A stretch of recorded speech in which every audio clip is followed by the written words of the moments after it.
We are spending some time on what we call the Western story. And if viewers want to refer your friends to our podcast, you refer them to thewesternstory.ca. And what we're exploring is the Canada West, Western Canada, as a very distinctive region with some unique concerns and aspirations. Some aspirations which are not addressed are going to make the West very uneasy within the Federation. And we've identified a number of these Western aspirations, and one of the first ones is the desire to see the natural resource sectors, energy, agriculture, forestry, mining, and fishery, recognized and treated as fundamental building blocks of the Western and the Canadian economy, not relics and not sectors that are on their way to oblivion. And we're privileged today to want to talk to James Moore. And James is located in British Columbia. He is a senior business advisor with the major law firm Dentons, and he has had a career as a member of Parliament and a public servant as a cabinet minister. I think, James, you were the youngest cabinet minister to ever come out of British Columbia, which is something to distinguish you. You served as Minister of Canadian Heritage. You were Secretary of State for the Asia Pacific Gateway, and you were considered the senior regional minister from BC. Well, you've had a lot of experience, James, and what we want to zero in on today is the question of the natural resource sectors. And I wonder, I mean, this may sound like an elementary question, but I think it is important from a communication standpoint. Can you say a little bit about the importance of these resource sectors to the BC economy, but to the Western economy and to the Canadian economy as a whole? We worry that they are not seen as important, as large as they are, and that this is to the detriment of the Western economy. We take for granted the blessings that we have in terms of our resource richness, and I think the great failing that we have as a country is treating it as either all of Canada has to be sustained as a pristine natural environment, or it's going to be exploited by people who would ruin our natural environment for economic gain. The reality is that through the sweep of Canadian history, it's always been a balance of the two.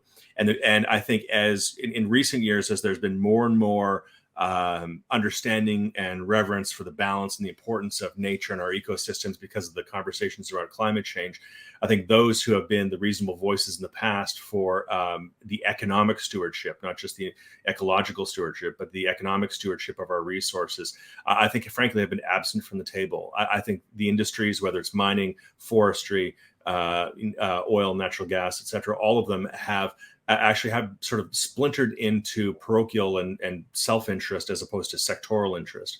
And I actually do think that a lot of organizations that have existed in the past that, but I think still do some good work, whether it's Canada West Foundation, some other think tanks, I think have sort of fallen behind in being sort of a robust and effective advocate for the balance that has historically existed in the Canadian economy.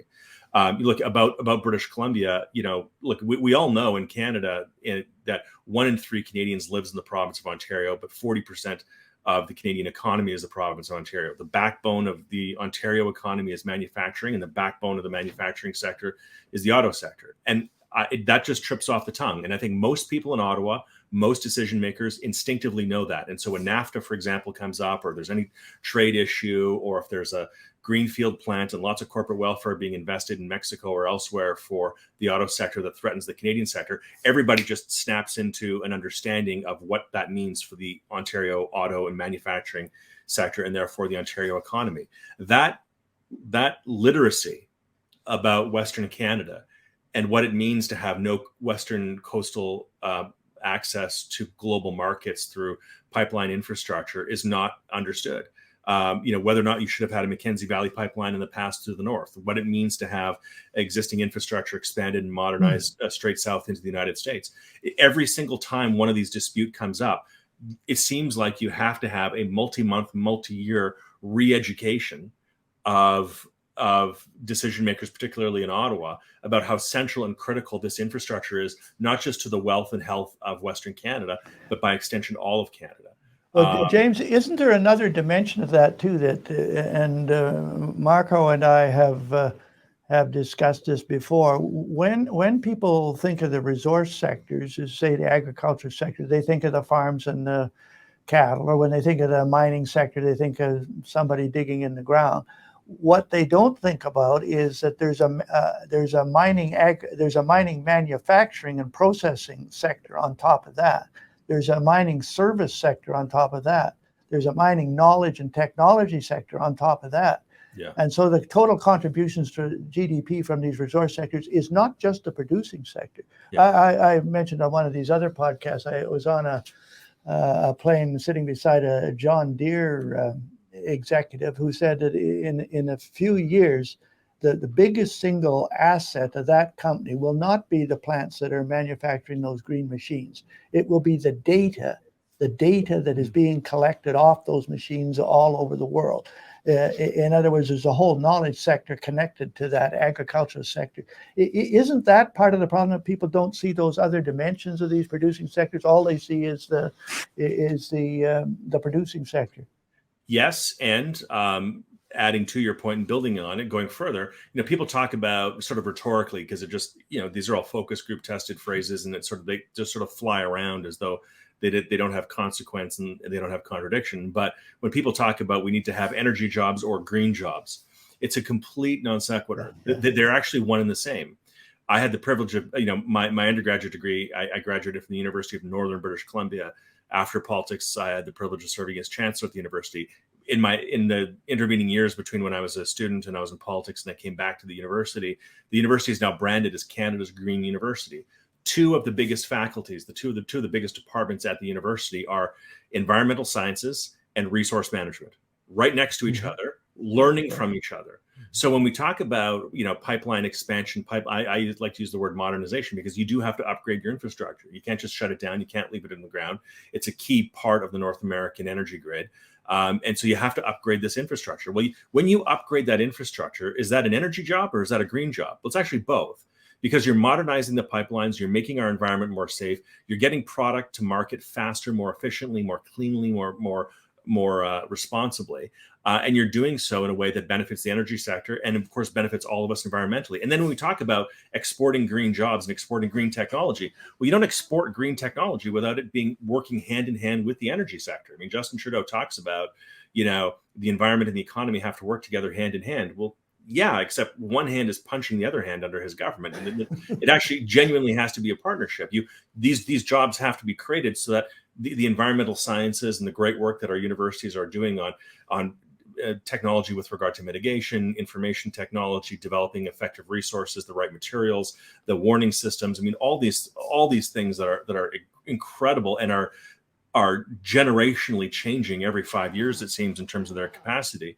These things can only work if they're working in concert with the growth of the energy sector. And so I think we pit two universes against each other when the truth is they're symbiotic and they feed off of each other and they benefit each other. So I get frustrated by that lack of understanding, not just on the higher level of the importance of these sectors to our economic well-being, but actually how they feed off of each other. We all want good resource jobs and we all want a healthy, clean environment. Well, they can healthily feed off of each other and spool up in a way that will genuinely allow us to export not just resources, but technologies around the world. In addition to this problem of, conflating a kind of a zero-sum understanding between environment and development, or business and environment, are there any other policy or perception problems you think that plague the resource sectors that we can identify? Well, I mean, the big challenge in my view on the policy side is Indigenous reconciliation and Aboriginal engagement, right, on these projects. And I've thought for a while, and this is, by the way, also another issue, right, where, Preston, I remember we used to recommend, is still a great read, is Gordon Gibson's book, 30 Million Musketeers. Mm-hmm. The opening section of which describes, from the British Columbia perspective, a very important thing to understand about British Columbia. And I'm going to say this very sort of broadly, but if you're from Atlantic Canada, you care a lot about what happens in Ottawa, because you're seasonal workers, fisheries policy, border issues with others who come onto our territorial waters, employment insurance, and the cycle of that versus the cycle of the seasonal employment nature of the economy there. So what happens in Ottawa matters to you a lot. Plus, you got all those senators, right? If you're in Quebec, you care, in Quebec, you care profoundly about what happens in Ottawa for obvious reasons. Quebecers are 1 in 4 seats in the Parliament of Canada, our second largest province. The cultural tensions in history historically, but also the great opportunity and the benefit of the French fact in North America. And so that's obvious that what happens in Ottawa matters. Ontario, 1 in 3 people in the Parliament of Canada come from the province of Ontario. It's where our capital resides. Obviously, Ontario cares what happens in Ottawa. Prairie provinces, certainly they care because resource development is provincial jurisdiction, but getting them to global markets, which is how you benefit from the extraction in the first place, that's a tension that exists between them and the federal government, plus taxing authority and so on. There are all kinds of tensions. When you come to British Columbia, the policy mix is a little bit different, because none of those issues, those issues kind of matter, but not really to the same velocity. Immigration matters. That matters. Criminal justice, the economy in general, those things matter. But for the most part, British Columbia issues are almost never talked about in Ottawa. But there's one issue that is dominant in British Columbia, and that is the issue of Aboriginal reconciliation and the role of the federal government. Whereas in the rest of the country, sort of the Indigenous, non-Indigenous relationship, while it is complicated, it's a little bit more straightforward because the treaty process has been matured and there are all kinds of agreements that have existed for a long time. But of course, Canada was developed, and the relationship with Indigenous people was really developed from east to west. And the unfinished project of Aboriginal reconciliation in British Columbia is really profoundly different in British Columbia than it is in the rest of the country, to the point where it's a fundamental element to any kind of investment and the development of any resources in BC. And we all know that. James, what do you think is the role of what role can business play, and particularly business in the resource sectors play in with respect to reconciliation? I think more and more people are starting to lose their faith in governments, not because of some ideological shift, but because governments have failed on an awful lot of things. And if there's one area where you could argue governments have failed, it is in the management of relations with Indigenous people. But is there a non-governmental solution? Is there a non-governmental contribution to reconciliation with Indigenous people in BC?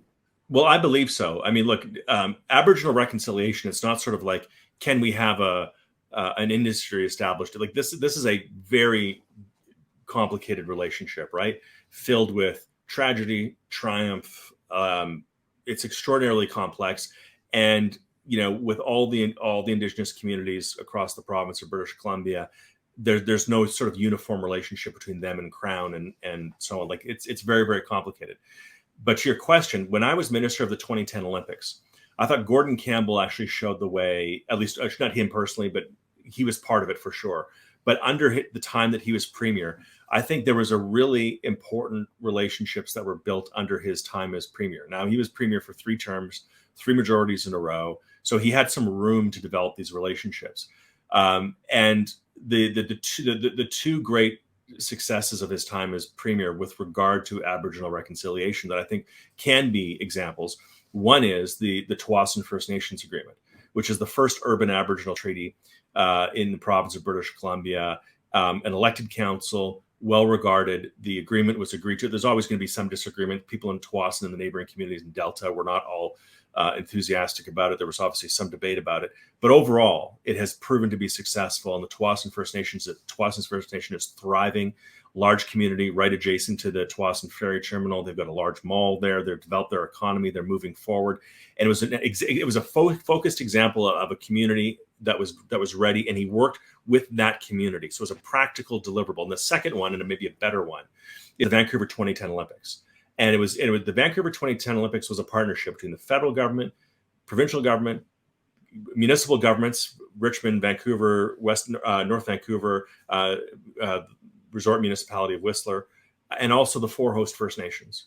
So we were hosting the world through the IOC into the hands of VANOC, the organizing committee, and this partnership that existed between all levels of government and the 4 host First Nations.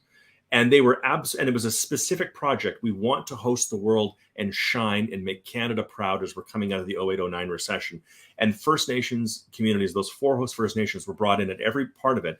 And Gordon Campbell wasn't promising the world, but he was promising them a genuine partnership in this project and how to get it done, and to have Aboriginal engagement on the cultural side, on the economic side, on the benefit and the downstream side, sharing in the benefits long term of the infrastructure that was being built, and respect and a seat at the table all throughout.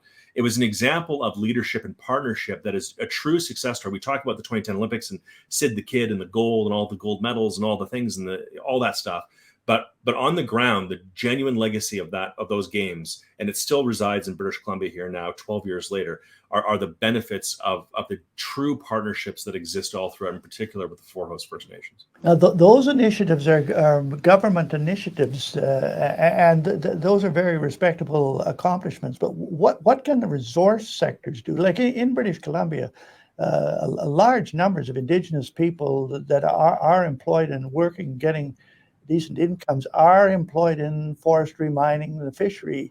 Is there more that the resource sectors and the private sector aspect of the resource sectors can do to facilitate that reconciliation with Indigenous people?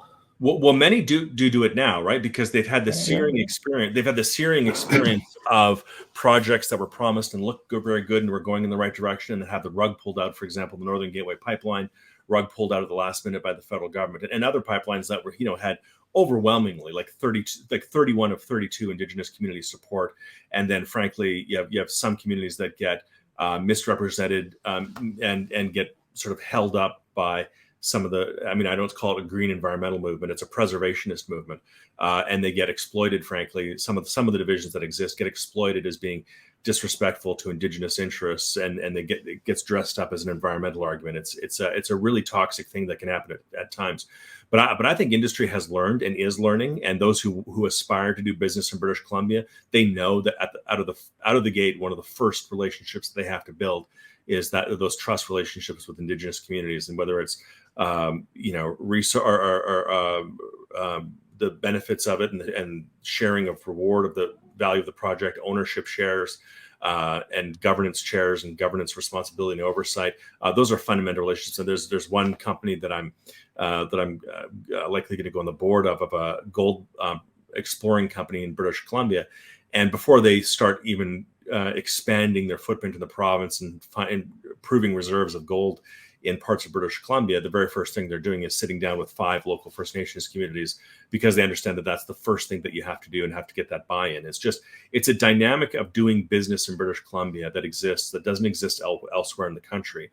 And I think certainly a lot of firms that are global in nature, or American funded, or frankly Chinese invested, or other sources of revenue, they come into Canada and they think that Canada has a certain investment climate.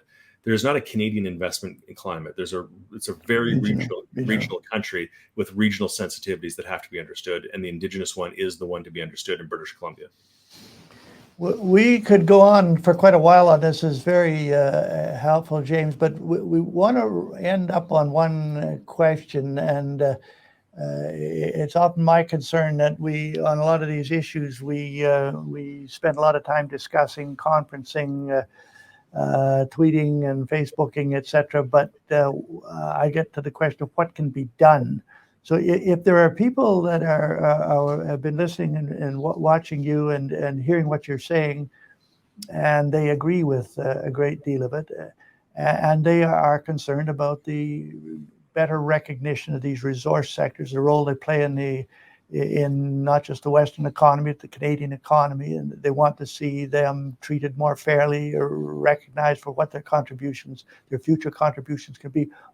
What can those people do to advance those aspirations and objectives? What practical thing can they do? I think become educated, become an advocate. The democratization of the sharing of correct, thoughtful information in a meaningful way has never been more attainable and never been more accessible for people across the board. Now, of course, that our information infrastructure and our ability to influence our neighbors and our friends and people that we don't know has been abused and by many people over time.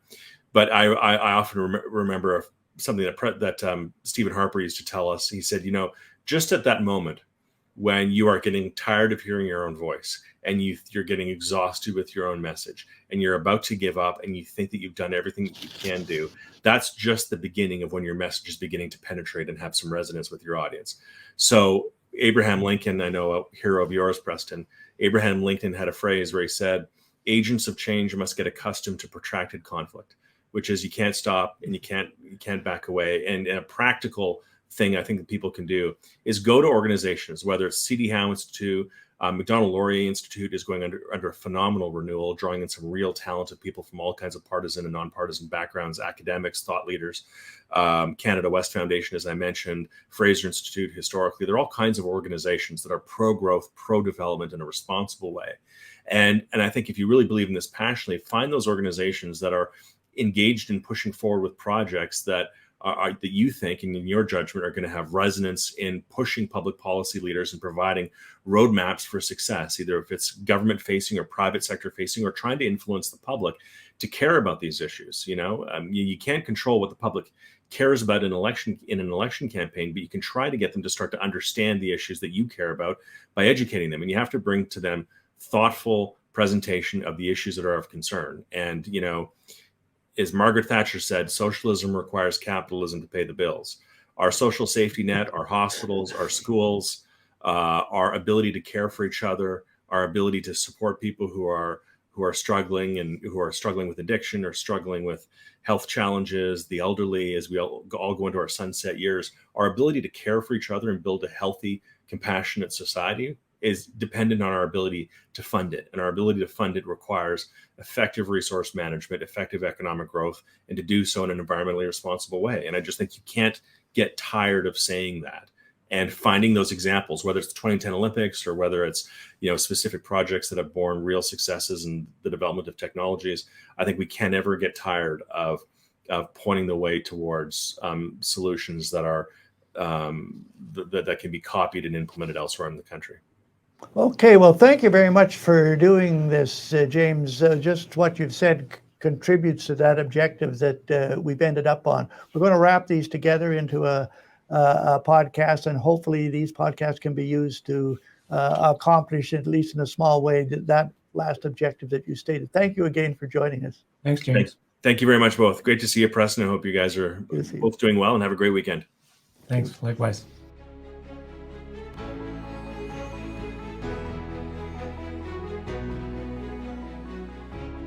Well, thank you for joining us, myself and my colleague, Navarro-Génie, who's a think tank person who's familiar with many of the issues that we're dealing with on the Western story. What we're doing is looking at the West as a distinct society, as you will, that a part of the country that has some unique concerns and some unique aspirations. Aspirations which need to be recognized and addressed if the West is to remain a contented region within the Federation. One of the things we've looked at as an aspiration of Western Canada particularly is to see the natural resource sectors, energy, agriculture, mining, forestry, and the fishery, recognized and treated as fundamental building blocks of the Western and the Canadian economy, not as relics from the past or economic dinosaurs on their way to extinction. And we've looked at, last little time, we looked at agriculture and we looked at energy, especially the size of those sectors and their importance, and what can be done to get them more recognized and more fairly treated. We talked to John Simpson on the agricultural front and David Yeager on the energy, particularly the petroleum front.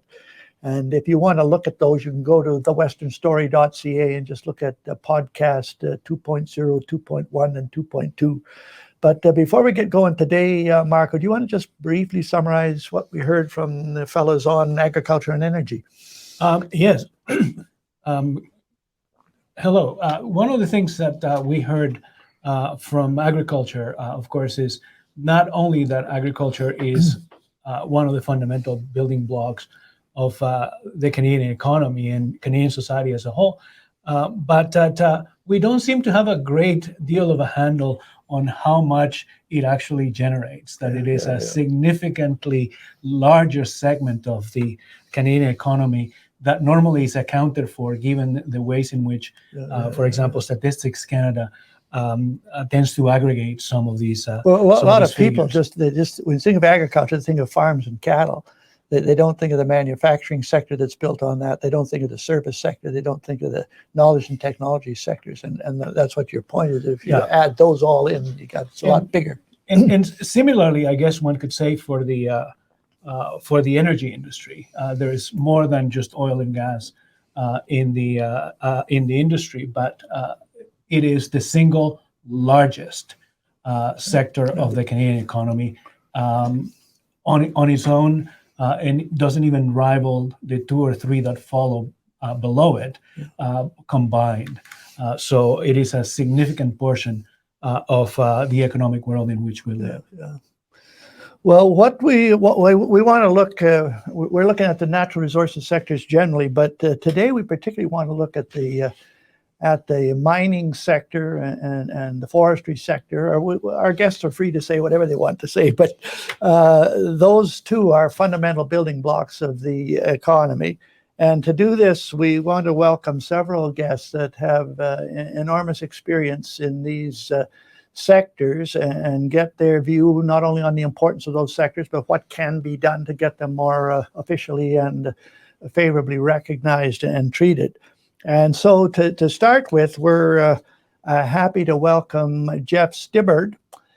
Jeff is the founder and CEO of JDS Energy and Mining. I think he's had 30 years of experience in mining development and operation. He's led the development and operation of mining projects around the world. I think I'm right, Jeff, in saying copper, gold, diamonds. And then more at home, he was a general manager of Albion Sands Energy in Fort McMurray, as well as a founding member of Western Oil Sands. And Jeff's received numerous awards for his activities and accomplishments in the private sector, and particularly in the mining sector. And he's also an honorary colonel, I believe, of the Canadian Air Force. So, Jeff, we're very pleased to have the chance to chat with you, and welcome to the Western Story. Well, good afternoon, guys, and thanks for the invitation. I really appreciate participating here today. So we'll get right at it, Jeff. Maybe you can give us your perspective on just the importance of the natural resources sectors to the BC economy. Jeff is located in British Columbia, but to the Western economy as a whole, to the Canadian economy as a whole. And then maybe specifically tell us about the importance and the magnitude of the mining sector. Sure. Well, I guess from a big to small in Canada, the simplest stat I can say for the mining industry in Canada, we're 1 out of every 29 jobs in the country is in our industry. And then to get it more relevant, I guess, about 400,000 Canadians make their living directly in the mining business, and about 350,000 indirectly supporting us as contractors and trades, et cetera. And we contribute about $110 billion to the Canadian GDP. So that's pretty significant, and maybe not as big as the grain guys and the agricultural space that we're just hearing you talk about, but we're pretty significant. Another interesting stat that's significant in today's day and age is we're the largest employer of Indigenous people in Canada. Okay. So 16,000 First Nations people show up to work directly in our business. Which is that mainly in British Columbia, or is that's Canada? But really, it means British Columbia and Northern Canada. So think Yukon, Northwest Territories, Northern Ontario, Northern Quebec. But that's 2/3 of all First Nations work in the mining industry. So that's relevance. You want to talk about jobs, GDP, and getting what we call now reconciliation with First Nations. This is the self-funding model that built Canada. It was important to us before. It's what built the country. It's what pushed the railways across all the way across to British Columbia and into the north. But it's really built the communities, the 200 and some odd communities in British Columbia that really make their living because of the resource industry. And I'm not just talking about the Vancouvers. We all know Vancouver, if it wasn't for the resource industry, and whether it's grain, oil and gas, or the mining, the port facility here would be empty. You know, there's only so many inbound container cargo boxes you can get from China.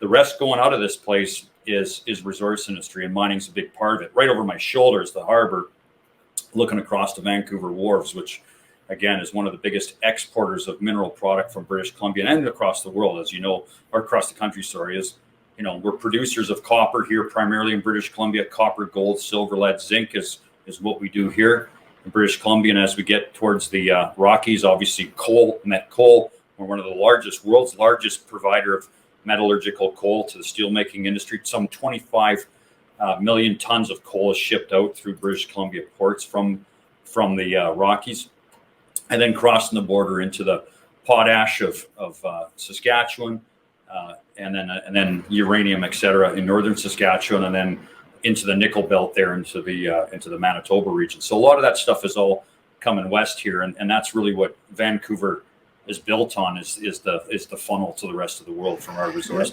Jeff, can you elaborate a little bit? Like I'm a prairie boy, so when it comes to mining, I think, oh yeah, they're digging something out of the ground. But there's a lot more to that sector than the producing end. There's processing, manufacturing, servicing, knowledge, technology. Can you elaborate a little bit on the magnitude of the sector if you include those other aspects of it, and the financing aspects of it. So just again, those two stats, there's about 400,000 direct jobs, the people that work in the mining business for the mining company. And there's another 350,000 indirect jobs that are directly, indirectly supporting the mines as say fabrication, equipment suppliers, et cetera, that do that. And then there's another probably derivative or two after that for the accountants and the lawyers that are partially connected to the business.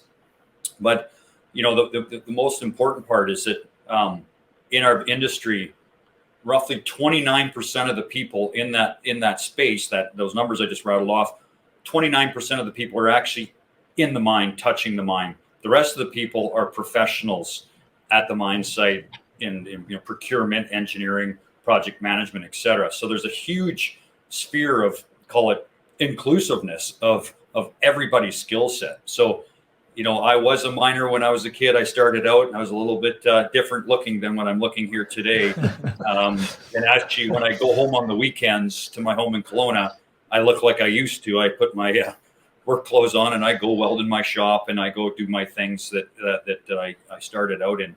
But yeah, so the technology that's applied to the mining industry is huge. As a matter of fact, in Canada, the mining industry is the largest user, that means biggest check writer, for technology of all the industries in Canada.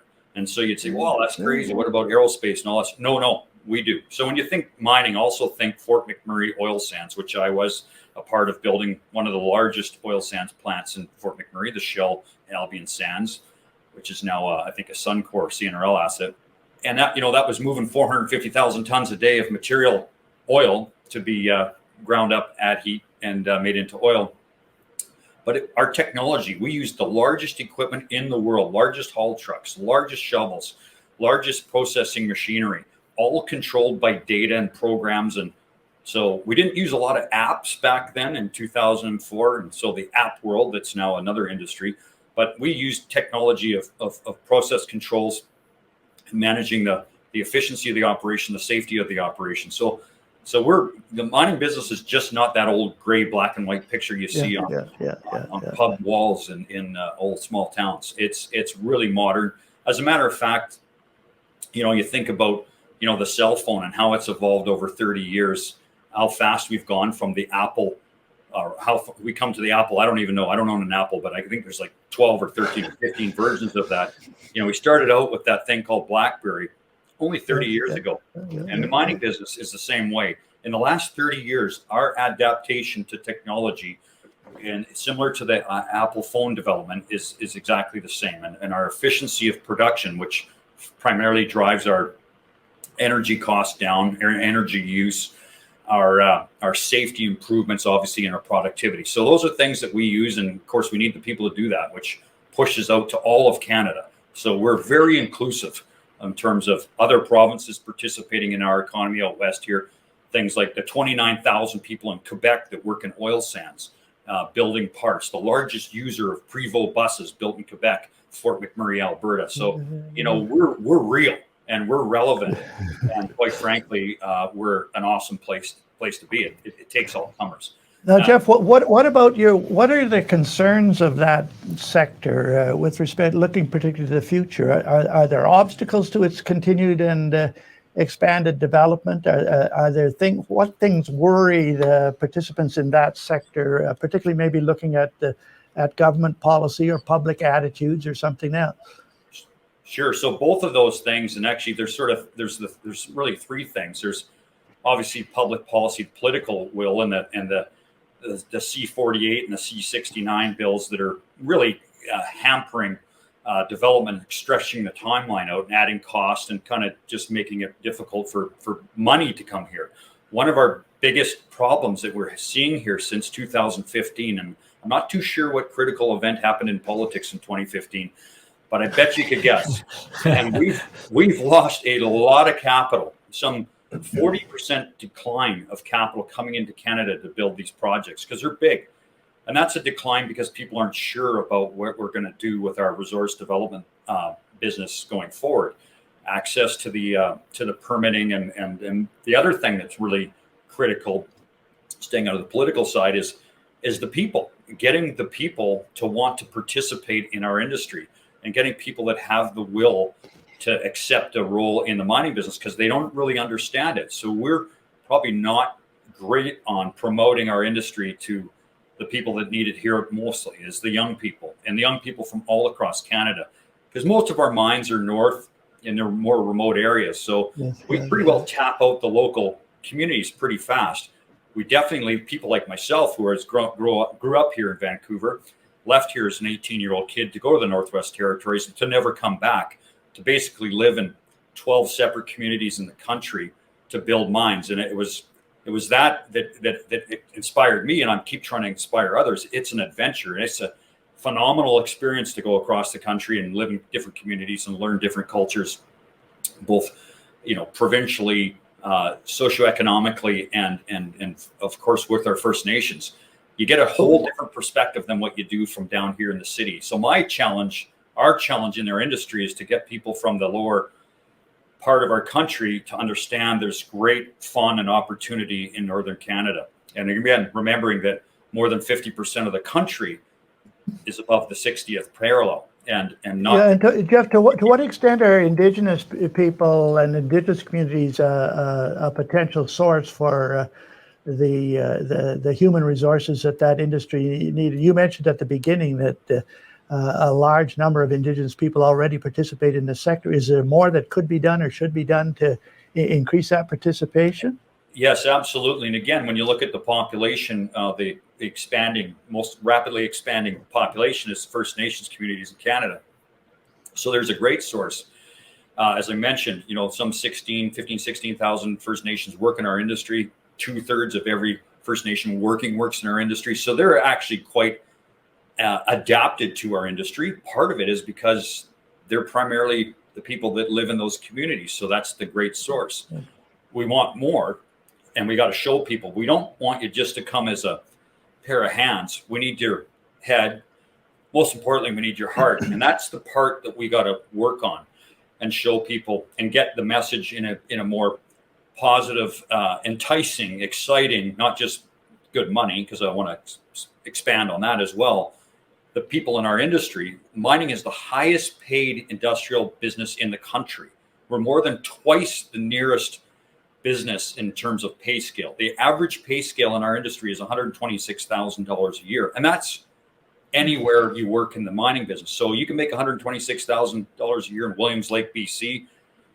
That's a pretty good salary. Remember, that's just average. They're going up from there as you get experience. So we want to entice people that there's a good living, the cost of living and living in these small communities is very, very favorable to say somewhere down here in Vancouver, Calgary, Edmonton, etc. So there's a great way to kind of get ahead and get your stake. And those are the messages we want to get across. The people in those small communities, they get it. They like it. They like living there. They like making that cash, not paying a lot for a house and having a lot of disposable income to go buy the luxury items that, snowmobiles and pickup trucks and all that cool fun stuff. So that's the kind of things that we have to get across to get more people understanding it. But we do need people to move from the south to the north. It's not good enough just to talk about it and digitize it. We still need that 20% population to go participate with us right at the mine site.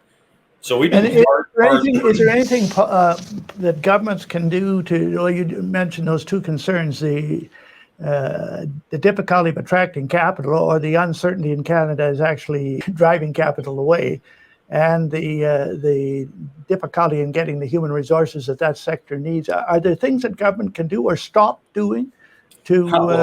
One is stop, kind of putting out I'd say an underinformed or misinformed thing. We talk about carbon taxes. That's the way to solve our problem. And that's really hampering our industry, obviously.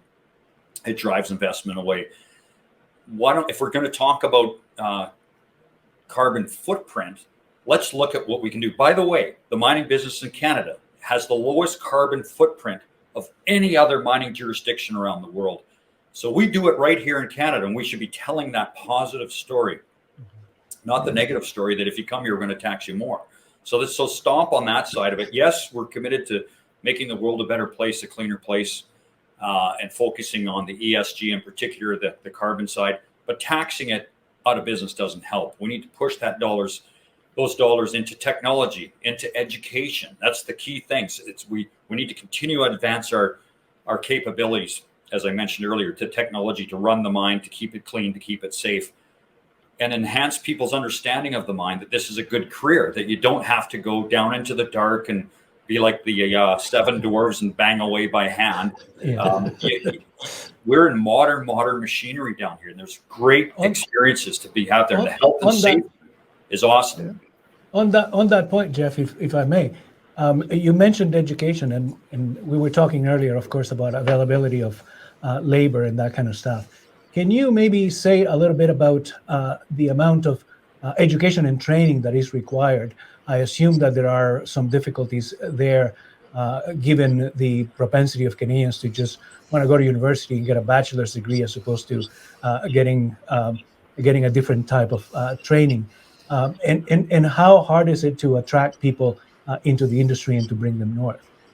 Sure, a couple things there. So yeah, it's training, but the training is almost like you've got them once you start the training. If you've got people's brains, if they've signed up for the training, it's getting people's brains to want to go train. And so that's the bigger issue. So we've got a big job ahead of us. And quite frankly, this is what my focus is really as a business and my family, because it's a family business. I got my two sons working for me in the business. The people that are working in this company are most of my friends and their sons and family members. My wife is in the business. She's a teacher, so was a teacher in most of these small communities. We understand that, but we've got to get people to kind of come and explore our industry. So we've got big projects like the Britannia mine down the road from Vancouver on the way to Whistler. It's a 100-year-old facility that we've turned into a mining museum, but an education center of excellence for mining for young kids that we send. Actually, this week, there's a big program here at the Mining Association, British Columbia, educating teachers so that we can get elementary school kids fired up on the business, and that they can ask those questions of their parents, like what are we doing? How did we get here? What did our grandparents do? What's up? Getting exploratory in their brain to want to understand, and then come to us for training. And then, of course, the mining business, I think, is very good training people on the tools, in addition to obviously the universities that we have here in Canada and actually across the line, United States. We've got great education on mining and mining technology, but the small community colleges where we can break the training down into elements, so it's not arduous. If you came from a smaller community, maybe didn't finish high school, that doesn't necessarily mean you're not going to be an excel in the mining business. A lot of our businesses learned on the job, and we move up the ranks by doing our job, being responsible, not getting hurt. and that's how we get promoted. It's not necessarily because we all came out here with masters of some sort of engineering or sciences degree. It's learning on the job and learning how to work as a team and being complementary to the team effort. So we have a really good way in the mining business to bring people along once they're in our program.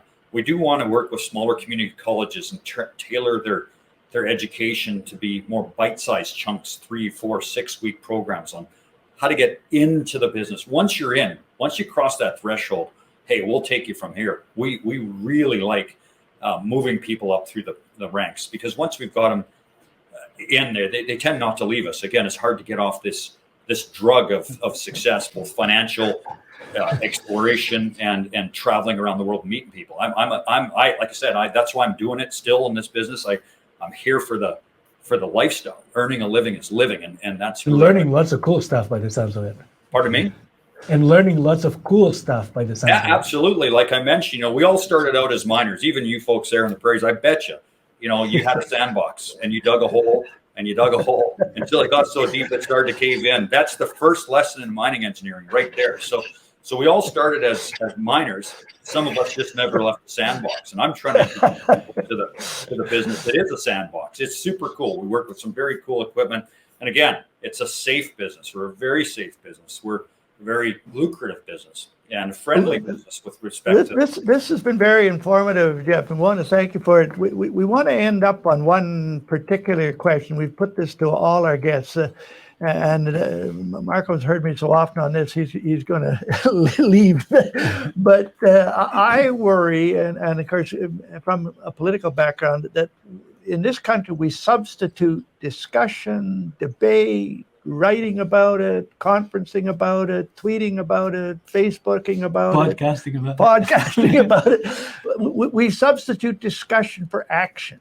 And so my last question to you is, if there's people that are viewing this podcast and they agree with a lot of what you've said, what can they, we've talked about what the government can do or what the government cannot do to help the situation, but what can people out there do if they want to promote and support mining in particular as a fundamental building block of the... Yeah, what would be the call to action? Yeah, what would be the call to action? Well, one is the political level, and just research and understand what people are telling you. If they're telling you they're going to tax you more and restrict access, you got to think about that, And the other thing is to dissect the information when people talk about, say, global warming and GHGs and saying they want to convert to a battery economy. Think about where does the power come from originally and follow it back through the pipeline or the power line to where it originates, and recognize if you want that Tesla car battery economy, we're going to have metals, nickel, copper, zinc, cobalt, etc. It's got to come from somewhere. Quite frankly, it comes from here, and we do it best, as I mentioned, better than anywhere else on the planet. So if you want that new age thing, explore where it's got to come from and how it gets there, and how we as Canadians can really make a positive impact and effect on that, and get fired up on moving the modern economy. Like we're talking about today, I think here we're sort of over the 55-year-old threshold. At least I can say that for myself. We're really trying to get to the 25 or even the 15-year-old threshold. We got to find those people that care about the economy or the climate, and connect it to the economy, and then show them where all the pieces come from. And eventually it ends up at a power source, which might not be pretty. It might be a coal-fired power plant that they seem to rail against. It might be a natural gas. However, it could be from British Columbia in a hydroelectricity or thermal electricity or wind power, but that's fine. But the components have to come from somewhere. The distribution of energy has to come from somewhere. So if you want to really make it green and positive, you got to participate. We need you. We need your brain. As I mentioned earlier, we need your hands, brain, most importantly, your heart. Tell us what you believe in. And we're not too far apart. I don't think we're apart at all. Mining guys and girls have been major supporters of the environment, because we live in these remote places. We like where we live. We're not trying to ruin it. So I think getting the alignment for the young people from our experiences and showing them we're just not old gray guys hacking it out underground. It's a cool place. So getting on to, I think for us, taking a podcast like this and finding a place to insert it that's getting a lot of hits. And again, I'm the wrong guy to talk about this. I don't know where that is, but to get it into the talk groups, the schools, young kids, and again, tracking down young kids and bring them into tours, which we do here in our office and in the mines, and getting them to ask questions. What did your teacher tell you about greenhouse gases? How are we going to solve it? Let's go into the derivative components and find out what we as Canadians can actually do. We can do a lot. It's like exporting LNG. We can do more for the world's global warming by exporting LNG to China and reducing GHGs by 6% versus shutting down all of Canada and only reducing it 1.6%. So we've got to get that message out there that moving forward is a good thing, and we can do it in the same passionate way that the young people are talking about, but we need to show them the way. It's like the cell phone, and if you had a cell phone, there's probably 32 different elements to make it up. 2 of them are mined right here in Canada. And so those are things that, this is so integral to our existence. People need to ask the deeper question. Where did it come from? Was it any good where it was mined, or is it better mined here? Dealing with health and safety issues. Do you want to get cobalt from the Congo, or do you want to get cobalt from Sudbury, Ontario? I can tell you there's a big difference in the socioeconomic, safety, and environmental practices. Yeah, you don't say. Well, we want to thank you, Jeff. You've given us a lot of information. You've given our viewers a lot of information. So we want to thank you for this. We're going to roll this into a collective podcast and use it to try to get across this message that the natural resource sectors, and in your case, mining, is a fundamental building block of the country and a building block for the future, not some relic for the past. So I want to thank you for this, and we'll keep in touch. Well, thanks, guys, and keep up the good work. Very much appreciate being a part of it. I think you got a great thing going here. Okay, thanks, you, Jeff. All right, bye. See ya.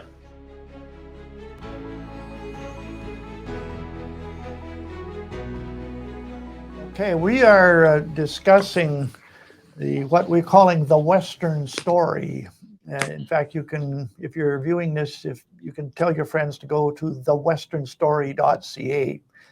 And the premise we're building on is that Western Canada, Canada West, is a unique region, is a distinctive region. The West is a distinct society, if you like. And it has some unique aspirations. We're talking more about Western aspirations. We're not talking about Western alienation. That's sort of a negative concept. We're talking about the West has particular aspirations.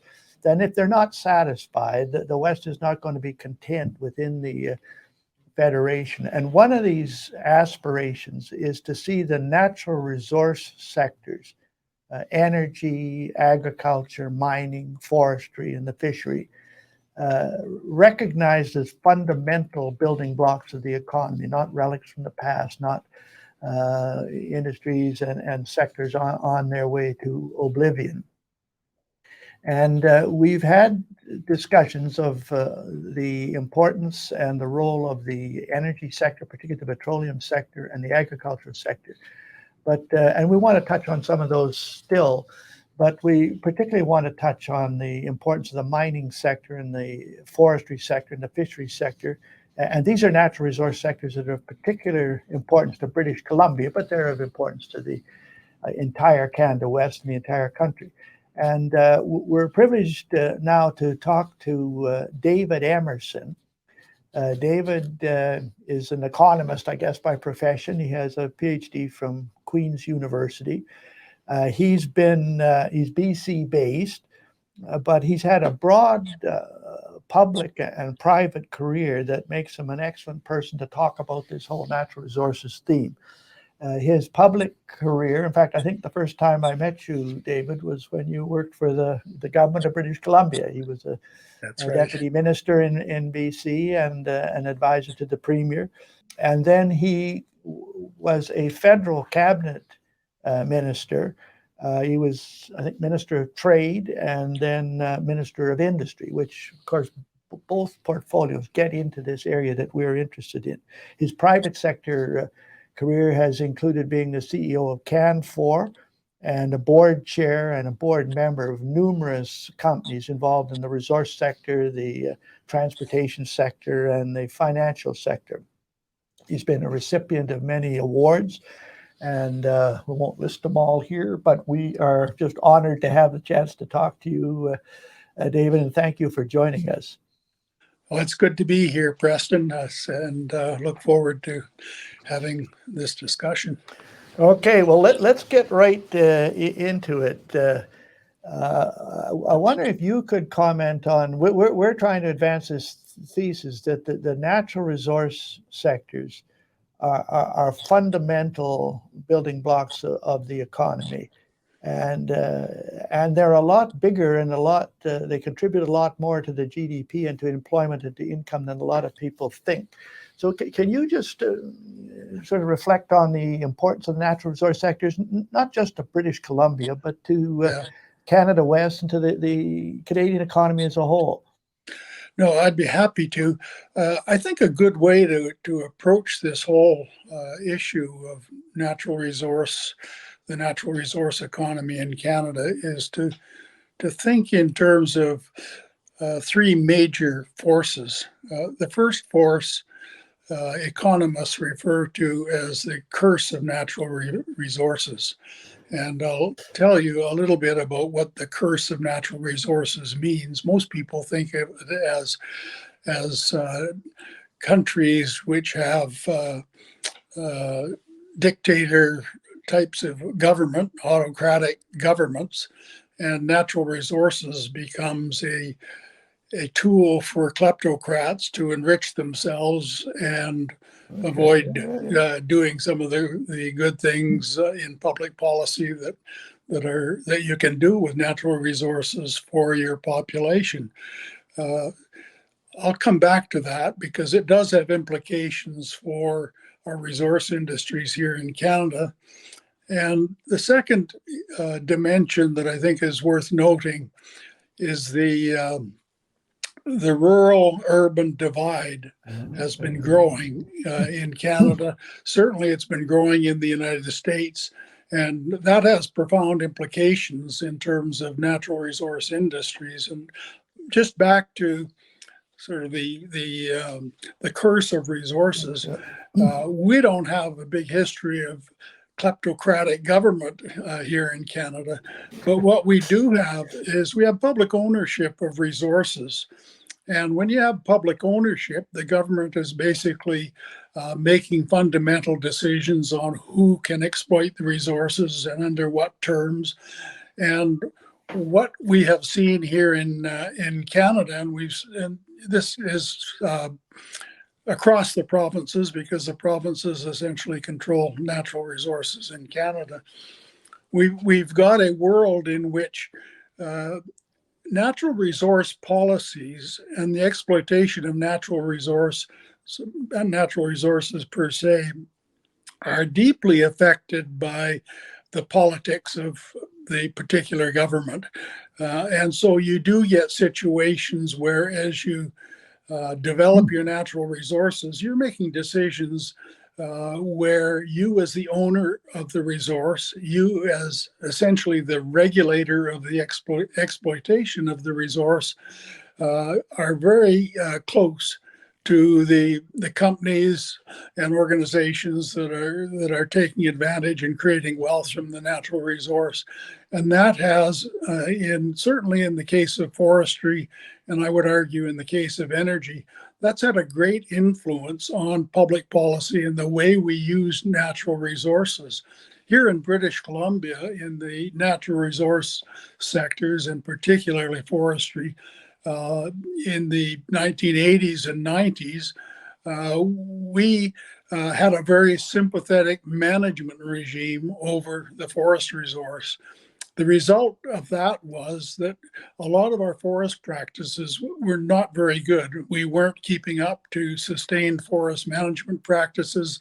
We were leaving some badly scarred parts of the land base and forest base, and that opened the door to environmental activists who then came on the scene and were able to, using not particularly scientific approaches, but using sensational pictures of clear-cutting eyesores and so on, to really attack publicly and through the media the governance of our forest sector in BC.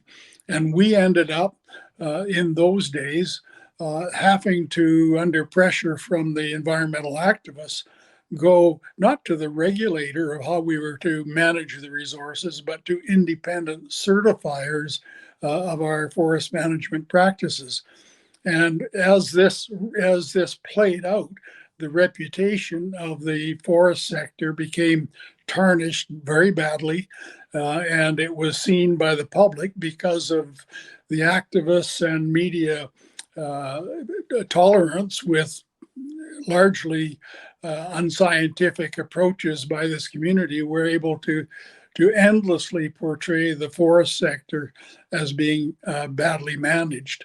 And eventually, after we were driven to independent certification of our forest practices, the forest industry was able to establish itself and its credibility here in BC. And when you look at the forest sector today, it's really a sector which utilizes high technology. It utilizes space technology.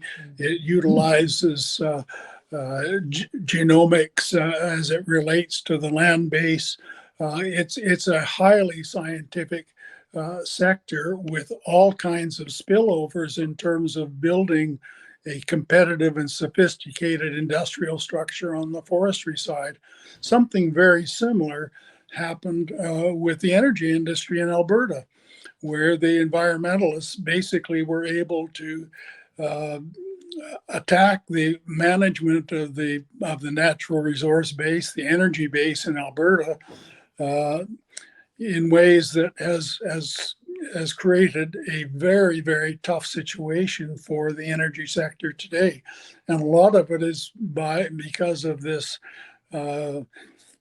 largely unscientific treatment and the communications attacks through the media that have been launched against the fossil fuels industry. But again, the curse of natural resources kind of set us up for that, because in Alberta, those natural resources became a political tool. And rather than do what some countries have done and use those fossil fuel assets for future generations, we set up a heritage fund and then allowed it to be basically frittered away on politically expedient activities instead of the fundamentals of building a long-term stable economic base for the future.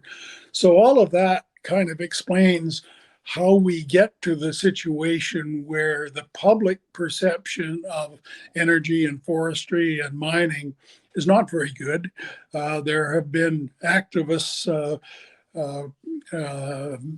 programs and attacks on the industry, and it has affected natural resources right across the country. The reason that we have such a big problem in the West is because in the West, natural resources are a primary industry. That is our bread and butter for the most part. It's changing slowly, but it's fundamental to our economic well-being. Well, David, are you saying that part of the strengthening of the resource sectors would actually involve a withdrawal to some extent of the government and the politics from those sectors, that there really has to be less government involvement, less government interference, less political interference? Is that part of the key to strengthening those sectors? Yeah, I do believe that there is a need, if not the sale of the resource to outside operators and organizations to manage it in a much more long-term beneficial way. I really think that we have got to get those natural resources in such a place where it's not simply bureaucracies and politicians that are making fundamental decisions about the development and exploitation of the resource. Because, I mean, if you look at the forest resource, it's an industry that is renewable, which is good. It's environmentally positive in climate change context. But it's an industry that is very long term in terms of planning cycles. The growth cycle for trees in BC and to some degree Alberta as well is not a few years, it's like 60 years. And you really need to be making long term decisions, economic decisions out 100, 200 years. And governments are not particularly good at that. As you know, natural resources tends to be part of the rural economy, if you like. It does permeate into bigger centers and metropolitan areas, but it's particularly important in the hinterland, if you like. The third force that I think we should touch on is the nature of our governance here in Canada. We don't have in Canada a mechanism at the center that allows the interests of regions to influence national policy decisions. We're strictly a representation by population country, and we don't do that very well. We're constantly behind in terms of allocating parliamentary seats. Our Senate is basically powerless. And so you've got to look at, I think, how those three forces converge, and then I'll come back and talk a little bit about how rich the natural resources sectors are in terms of employment opportunities, in terms of technology, in terms of really allowing Canada to have a competitive leg up in the global economy. These resource sectors are in the rural part of the country. And in Canada now, I think the so-called rural population is about 18% of the total population. So over 80% of our people are in urban areas. But so to get a government to move on something pertaining to the resource sectors, you've got to persuade 4 people or 5 people in the cities that in order to get the votes to do something, you got to persuade a bunch of people in the urban areas that these sectors that are basically rural based have particular needs and should be addressed. How do you persuade the urban resident or voter of the importance of these resource sectors that are out in the country, when that person, they don't visit a farm, they don't visit a mine, they don't visit the forest, but that bridging that gap is fundamentally important to getting any progress on these resource policies. And it's often seen as a zero sum, right? The environment or development. Yeah. Well, I guess a couple of comments. One, with COVID, there has been a new normal emerging. Whether it will be lasting and growing or not, I don't know, where people are moving to smaller communities. And when you look in BC at where people are moving to and from, they're moving from Vancouver and the Vancouver area to the smaller centers up the valley in the interior and so on. So there may be a minor amount of rebalancing of the rural-urban divide in that sense. But I think it's also important. A lot of the folks, the activists, the political parties that have brought in regulations and initiatives that have been unfavorable to resource industries are the same people who want to make sure that Indigenous Canadians are given opportunities to get into the economic mainstream in Canada.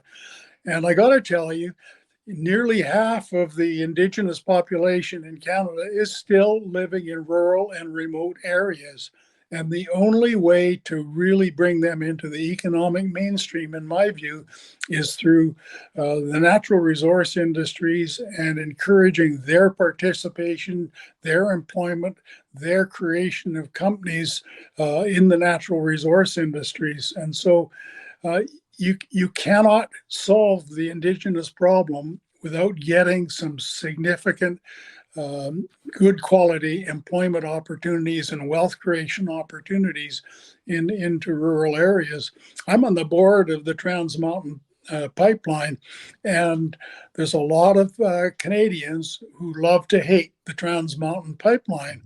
And many of the same people that love to hate the pipeline don't realize that something like $2.7 billion in economic opportunities are going to Aboriginal companies or joint ventures and partnerships with Aboriginal communities. And over 10% of the workforce is Indigenous on the pipeline.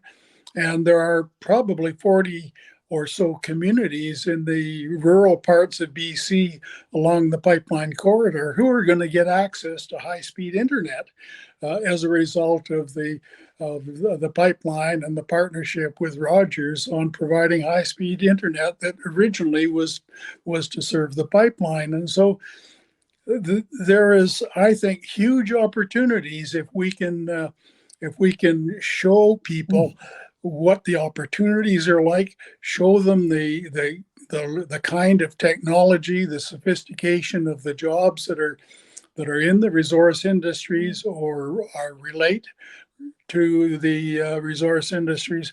Huge opportunities, and I think that will help. We could spend a lot of time on this, and you've been very informative on this, but one question we want to end up on, and I've been asking this to all of our guests. I worry about our Canadian tendency to discuss things ad infinitum, to blog on them and tweet on them and have conferences on them, but doing something is in another category. And if there's people who've been listening to you and viewing you, and who maybe agree with a lot of what you've said, what can they do in order to move things in the several directions that you've mentioned? What practical things can people do to recognize this importance of the resource sectors you've referred to, and to get better treatment for them going forward? What can they do? Well, I believe that if people do their homework, research the industries, if they think an industry is not performing or behaving in a socially positive way, get in and dig into the facts and the fact base. And when you hear campaigns and activists are banging on your door wanting money, force a discussion about the facts, because the facts are often victims to some of these campaigns, because it allows fundraising to be done more successfully, but on the basis of a distorted view of reality, and convincing people wrongly to make sacrifices that will hurt the future of the country, the future of the kids and our grandkids. And so I'm a great believer that you got to go into the internet and use it to learn and to verify, and don't accept what anybody is saying that isn't authenticatable and verifiable, because there is such sophistication out there right now in terms of spreading distortions and untruths that you just got to fight back, and there is no substitute for due diligence and digging into it.